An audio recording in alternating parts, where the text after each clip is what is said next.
Be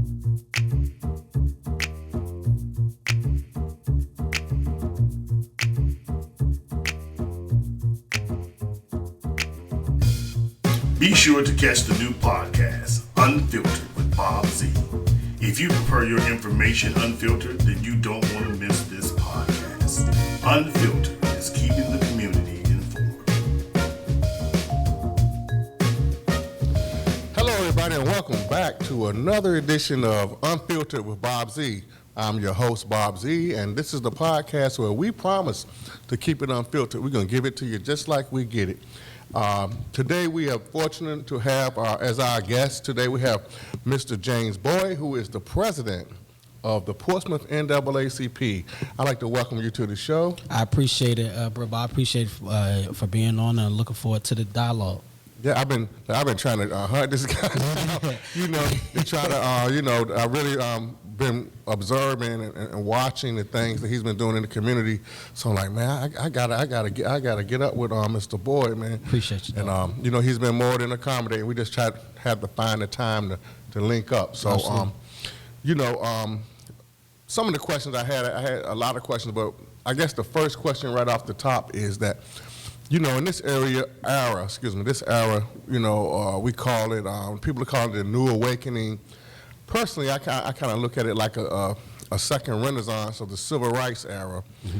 And my question for you is that how does it feel to be on the front lines, so to speak? So many things have changed since the unfortunate tragedy with Mr. George Floyd. It seemed to have this, I say it broke the camel's back, it broke the camel's neck, it just broke the whole camel. It's like, okay. And the thing that was really fascinating to me, I've never seen in all my life protesters in Japan, right, Korea, right, Germany, and saying, come on, United States, on, United States, what are y'all doing? So for you, we've had, our own struggles here in Hampton Roads. Yes, sir. We were here from the beginning. So how are things changing in your point of view from being on the front line since the George Floyd tragedy? Yeah, to put it in the backdrop, Bob, of 400 years of slavery and oppression in this country. And I think what you're seeing in this moment, as you said, kind of like the second iteration of the Civil Rights Movement, you're seeing black suffrage on the international stage, right?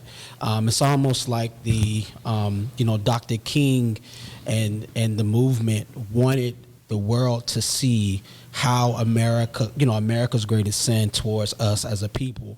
Right. And I think that's what we're seeing now. We're seeing the systemic pattern of abuse, not only at the hands of the criminal justice system, law enforcement, also economically, educationally, and in other realms. And I think you just have where a generation of people are tired of seeing it. Right, and it's an unapologetic movement. I think, being on the front lines, having been out there protesting, being in the community, there is a spirit of courage out there that I haven't seen in a while, being in the movement for a little bit. So it's encouraging, right? And we got to keep it going. I guess one of the nicknames, and this is going somewhere with this. Yeah. One of the nicknames is the 7 cities for this area, and I always say it. I grew up in Norfolk, but I always recognize that each particular city has its own identity. I mean, generally, if you're talking to somebody and somebody say, "Well, I'm from Portsmouth," you say, "Well, I can see that." Yeah, I'm from Virginia Beach. Yeah, you act kind of beachy. So it's very unique. So, as the president of the Portsmouth chapter, what are some of the unique challenges that you face in relationship to maybe some of the other chapters?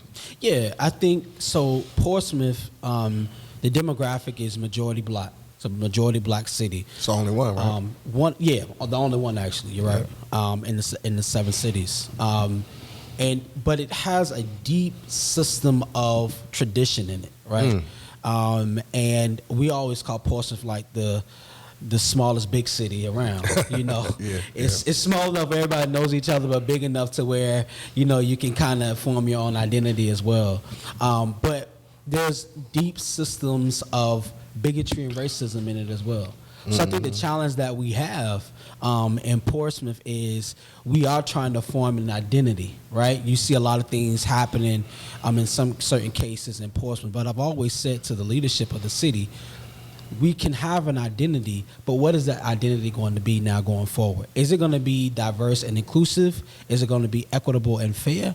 And I think that's where we're at a crossroads now in Portsmouth. That's why you see the strife. You literally see ideological clash. Wow. And that's what's happening. You have the old guard that wants to maintain, and you have this new progressive wing of young, energetic activists that want to change the identity of Portsmouth so everybody can be involved in it.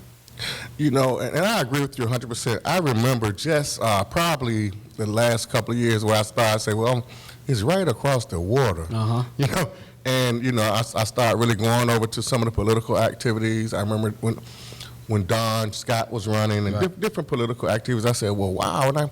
When I got over to Portsmouth, I'm like, I did not know that it is a very progressive group of young African Americans that are really, really wanting to do things and make changes. And I was thinking, and I was always saying, well, man, why don't Norfolk and Portsmouth, if we got together, oh my God, you know. But it's the mindset is still so, you know, it's almost, and we're separated by not even a mile of the Elizabeth River. So absolutely, it's crazy that we don't go as a, I know it's a whole region, but just as Norfolk and Portsmouth, you know, just together, because we have many of the concerns. For example, when they put the tolls between Norfolk and Portsmouth. Right. You know, they didn't put the tolls when you know, where we used to ride down Virginia Beach on 264. The tolls are between the two working class cities that affect, I call it a tax. It is a tax. It's a user tax, actually. But, you know, when they did that, I was like, well, you know, that doesn't make sense. So I guess the question, you know, let's talk philosophy. Yeah. And obviously to serve in your role, it takes a sense of duty and consciousness. So what philosophy do you use as a guide when confronting the issues that we're dealing with? Yeah, definitely. I think, so John Lewis, who's a civil rights icon we know, who just passed away. Rest in peace. Absolutely. He used the term that I think all of us subscribe to in the movement, which is nonviolent war, right? Where we have studied tactics of the civil rights movement in the 50s and the 60s. The beautiful thing about that was they were able to sustain the movement. And a lot of people really don't understand, you know, you go out there, you march, you protest, and it's like a moment, you're like, man, you know, they sustained that thing for 10 years. And that's the kind of movement that we're going to have to accomplish to change the what some people like to say, the soul of America, right? Right. And so we have to get to sustainability. So those tactics we've been looking at are nonviolent tactics, things that our forefathers, our ancestors used to really push forth the struggle. So we've done that. Obviously, using through nonviolence, using attention and other things to bring out what's going on. But more than anything, it's the courage to stand up when it's time for us to stand up, and willing to deal with the consequences. Willing to deal with the consequences that come with the nonviolent struggle that we want to put forth in our community. Look, how long? What year do you know? I guess you know the history of your organization. When did it first form? Yeah, so the NAACP started in 1909. Wow. It formed to address lynchings in the country. Right. You had people like W.E.B. Du Bois, that was one of the founders of the one of the main founders of the NAACP, also the first editor of the magazine called The Crisis, where he started to bring attention to not only Pan-Africanism, but again, the problems with lynching in America. From that time, the NAACP continued to grow. And now today it's a civil rights advocacy organization whose sole purpose is to eradicate race-based discrimination in all its forms. Yeah, look, you mentioned W.B. Du Bois, and it was funny because I was thinking that, like, we're looking at, like, okay, Black Lives Matter, let's talk Black Lives Matter. And I was thinking, I remember the old I guess it was a philosophical struggle where you have Booker T. Washington on one end and you have W.B. Du Bois on the other end. Yeah. And I was always Team W.E. That for me, just personally, just growing up in this area. The Black Lives Matter movement has had a pretty enormous impact culturally just for the last few years, and that's why I kind of asked you, like, well, when was, when I didn't know the exact year that the NAACP was founded. But how do you feel like the two organizations, do they support each other's goals, or how do you differ in your opinion with respect to methods? Yeah, so let me say this out front. We got to be careful that we do not allow lettered organizations to divide us. First of all, we are black in America. We are black in the universe. We are family. I don't care, what way we tend to exercise and lift our voices. We're still black. Here's the thing. It takes one voice to be listened to. It takes several voices to be heard. So the challenge that we have is we have to come together as a people. Yeah, the tactics.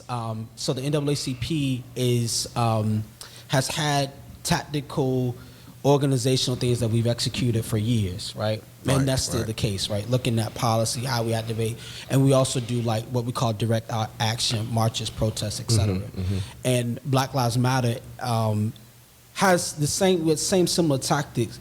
They may have a different method of going about it, but still, it's still the same goal. We still have in a lot of cases, in terms of the liberation of our people.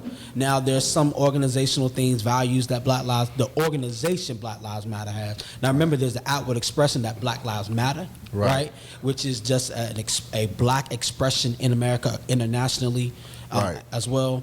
But then there's organizational structure of Black Lives Matter and the NAACP, where there may be some value differences, but the message is still the same: black liberation in America. We want to eradicate black oppression, and we want to hold systems accountable in this country to make sure that we move racism and bigotry out of the fabric of America. Okay. I agree 100% that it's always. Even to today, we just had last night Joe Biden just announced that Kamala Harris was going to be his vice president. Right. And even today, I think I posted on my social media. I said, well, all of these people are saying, well, this happened and that happened. I'm like, the only game they have, their only shot is to divide us. Right. That's it. Because if we move as a block. In anything, if we took all our money and said, well, we want to buy Idaho. Yeah. Listen, we are the most resourceful people in the history of the world. We have been able to endure so much and still survive.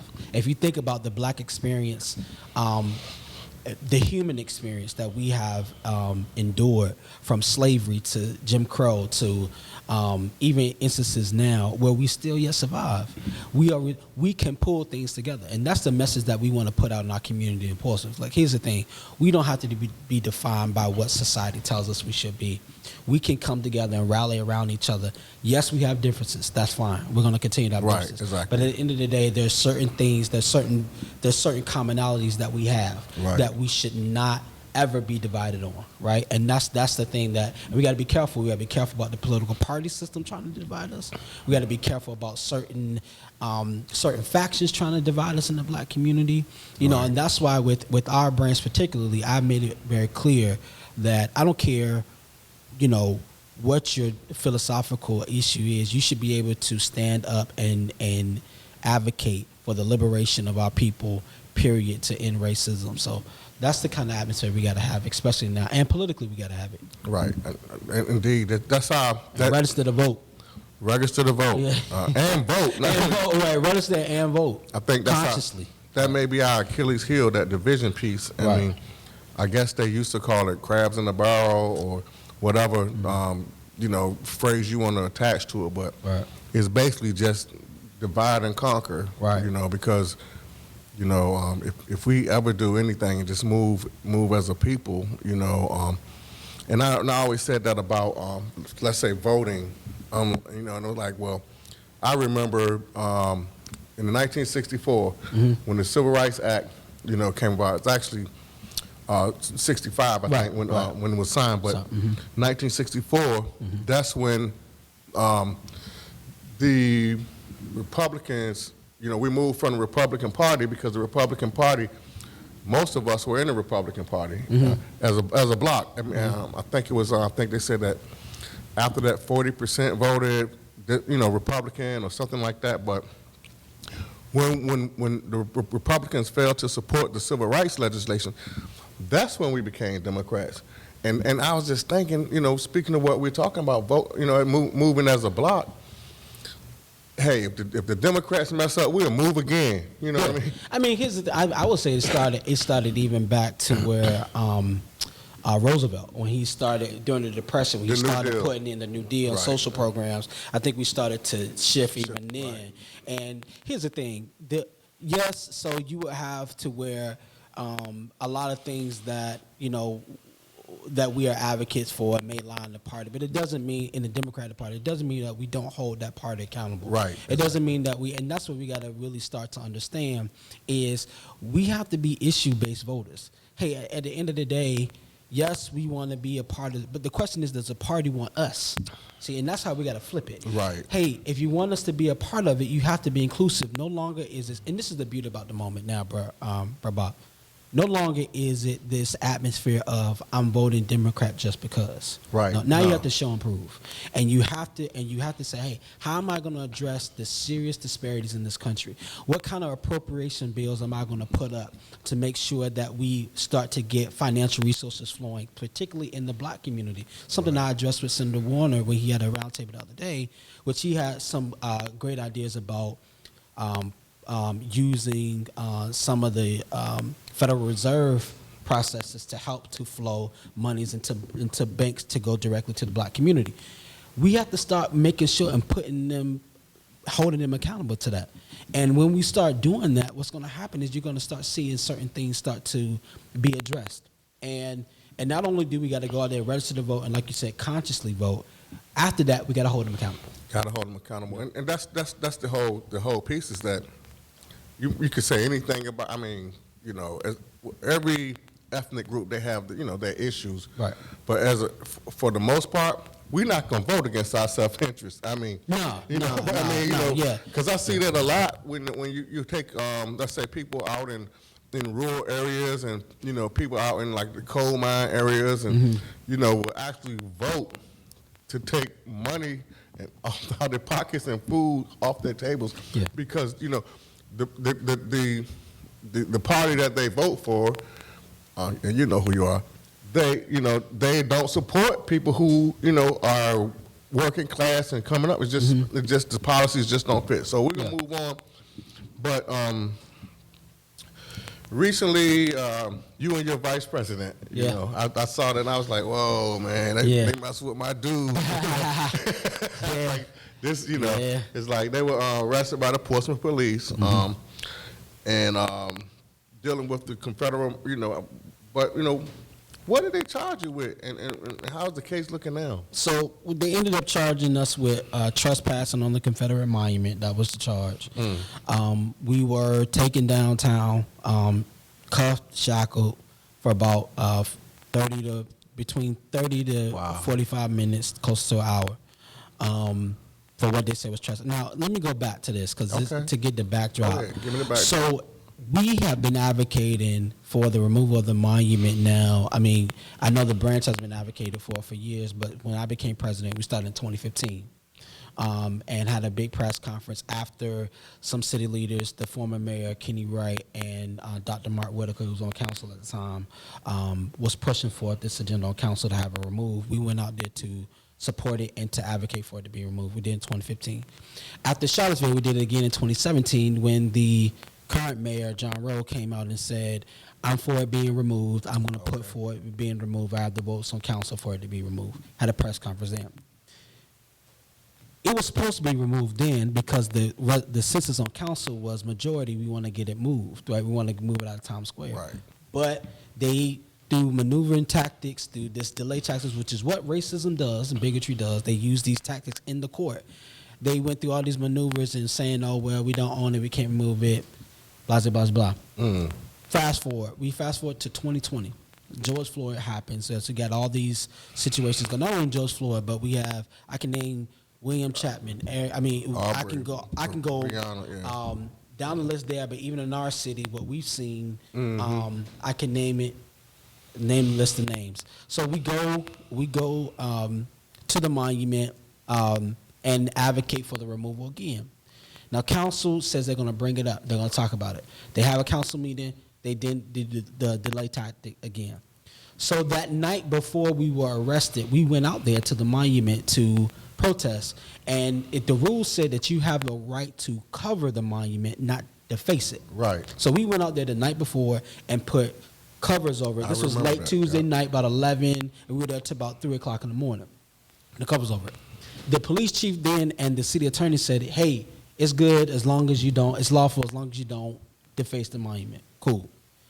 I get word the next morning, early Wednesday, about 7 a.m., that somebody came and were taking the covers off, right? Well, I wanted my covers. I was like, wait a minute, those are mine. You ain't taking, give me my stuff. You know what I mean? Right. And we had the Black Lives Matter stuff. Oh, I want that. And so I went out there too, and we had the right to cover it, to put the cover back up there. Right. So if the monument in Portsmouth, there's a fence around the monument. Right. That you can either go on the outside and protest or go on the inside. We had the clearance again from the police chief and the city attorney not only hours before that you can be in there. You can be in that area. Now, though, this time now, when it's in the light of day, now it's trespassing. Now it's against the law. And again, they were trying to make a model of us. Their situation was if we cut the head off, then this will cut it off. So how do you go from something being legally sanctioned and then illegal within 5 to 6 hour span? You don't. So we were arrested for trespassing on the monument, which again we had the authorization by the city to do it 6 hours before.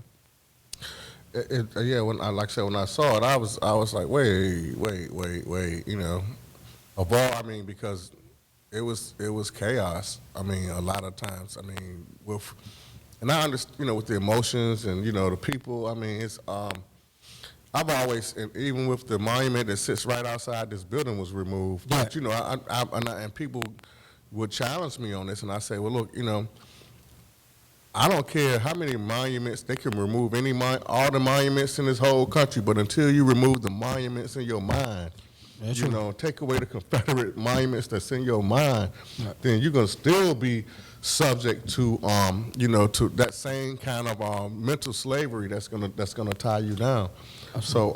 So that, like I said, that's just my little rant about that. Where I get you. There's more than just physical monuments, right? There's the monument of economic oppression. There's the monument of educational disparity.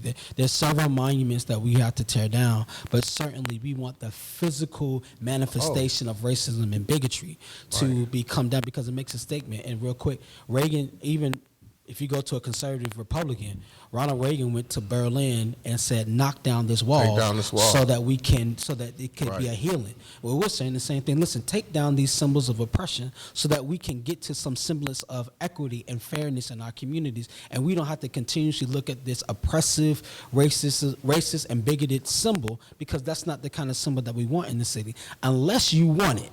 Unless you want to protect that philosophy, then you have an issue with it. But if you want to be inclusive and fair, listen, take it down. Let's move forward. Well, you've heard it. You've heard. It's been a pleasure having you on the show. Absolutely. We want you to come back. We're going to come back. We're not only going to talk about when things are wrong.